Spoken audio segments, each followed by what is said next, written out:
Sir যদি কিছু মনে না করে এটা কথা বলি। ঠিক আছে, বলো। স্যার অনেকক্ষণ প্রস্রাব চাপেছে, কিন্তু আশেপাশে কাউকে পাচ্ছিলাম না যে এখানে বসায় রেখে যাবো। আপনি যদি একটু বসেন। আচ্ছা ঠিক আছে, যাও তাহলে।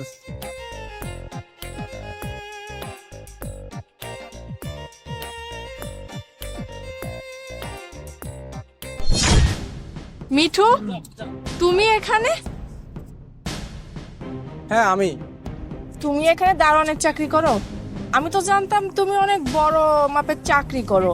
হ্যাঁ, এখন দেখতেছি তো তুমি এখানে দারোয়ান। সি, আমার ভাবতেও অবাক লাগতেছে যে আমি একটা দারোয়ানের সাথে এতদিন প্রেম করছি। শোনো, আজকের পর থেকে তুমি যেন আমার সামনে না আসো, কথাটা মনে রেখো।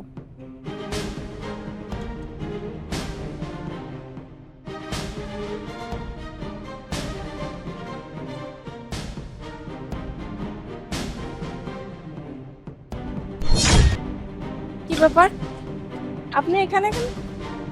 একটু আগে না আর একটা দারোয়ানকে দেখলাম এখানে। আপনি দারোয়ান তো আমি একাই। না না, আমি যখন এখান থেকে গেছিলাম তখন তো আরেকটা দারোয়ান ছিল। আপনি কি বলছেন? একটু আগে তো এখানে আমার স্যার বসেছিল। আমি একটু বাইরে গেছিলাম তো এই জন্য স্যারকে বসিয়ে রেখে গেছিলাম। আপনার মনে হয় কোথাও ভুল হচ্ছে। স্যার মানে? আচ্ছা দাঁড়ান দাঁড়ান, আপনার স্যারের নাম কি? স্যারের নাম হচ্ছে এইচ.এ. মিঠু, আর উনি তো এই পার্কের মালিক। সারা বাংলাদেশে এরকম 10টা পার্ক আছে উনি, আর আপনি তাকে দারোয়ান বলছেন। কি বলেন এইসব? আমি তো মনে করছি ও এই পার্কের দারোয়ান, এখন আপনি বলতেছেন এই পার্কের মালিক। আমি কি তাহলে ভুল করলাম? আচ্ছা ঠিক আছে, আল্লাহ, আমি তো মিঠুকে ভুল বুঝলাম। আমি তো মনে করছি এখানেরও দারোয়ানগিরি করতেছে, কিন্তু আসলে তো তা না। আমি এখন কি করব?